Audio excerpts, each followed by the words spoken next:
If homeschool is stressing you out, you need to watch today's video because I am here to share 5 tips on how to have a stress-free homeschool experience.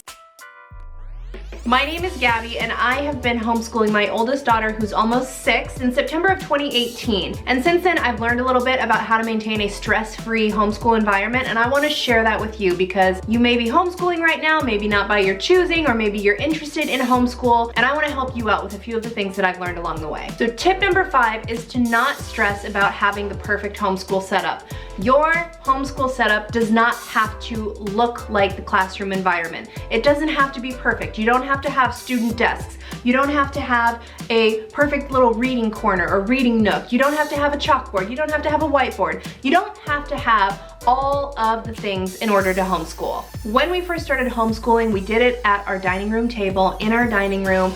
We didn't have all the things. I mean, you see kind of an elaborate setup behind me now with all the homeschool stuff that we currently use, but when we first started, we didn't have a whole lot, we didn't use a whole lot, and it worked just fine. Now we have a homeschool room, but you know what? A lot of times we don't even use this room. Sometimes it's learning outside, sometimes it's learning in our living room on the couch, sometimes it is at the dining room table.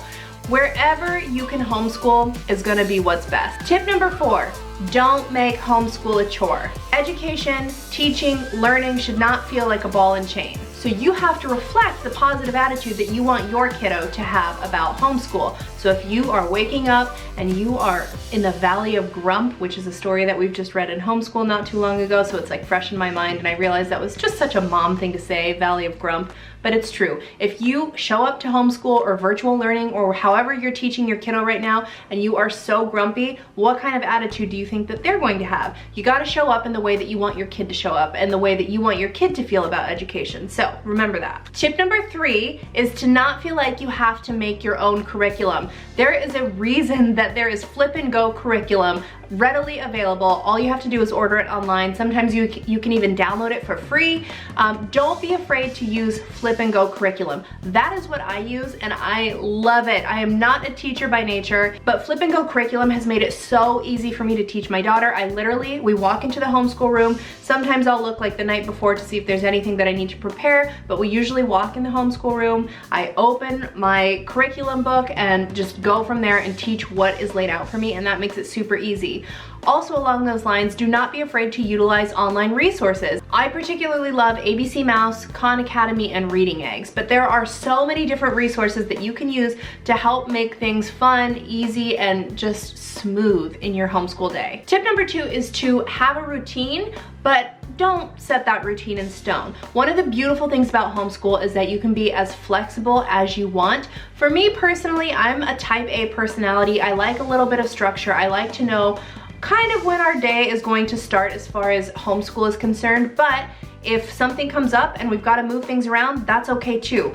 Be flexible with your routine, but your child also needs to know, like, hey, this is when you can expect to do school. It may not be at the same time every single day, but we are going to do it, you know, Monday, Tuesday, Wednesday, and Friday, or Monday through Friday, however you want to do it. So make your expectations clear, be consistent, and do something that allows them to learn a little bit every day. And tip number 1 is that homeschool does not have to mimic the public school or private school environment or whatever kind of school your child was doing before homeschool. It doesn't have to mimic that. It doesn't have to look identical to a classroom setting. I personally love to use my home to teach real life skills that my child or my children are going to need when they are no longer in my home. For example, I've just started teaching my 5-year-old how to help me load the dishwasher, how to rinse her dishes. She's gonna have to know how to do that as an adult, so we are learning it now. Today we practiced counting money. We played shopkeeper, and she's learning the value of money and how to make change, and you know, what value does a dime hold, what value does a penny hold, what value does a dollar. Like, we're learning all these things about money, all things that she's going to need to know as she gets older. So use your entire home as a learning environment. It really is such a good teaching tool. But then couple that with, you know, the traditional education that I think we are all expecting to provide as homeschool moms. Use those two together, and don't expect that your homeschool setting, your homeschool situation, your homeschool journey is going to look like the public school or private school setting or whatever school setting your child is coming from. It doesn't have to be that. So in short, don't stress, take a breath. You are capable of teaching your child. You were your child's first teacher, and you are capable and able to do it now. And I hope these 5 tips help you in your homeschool journey.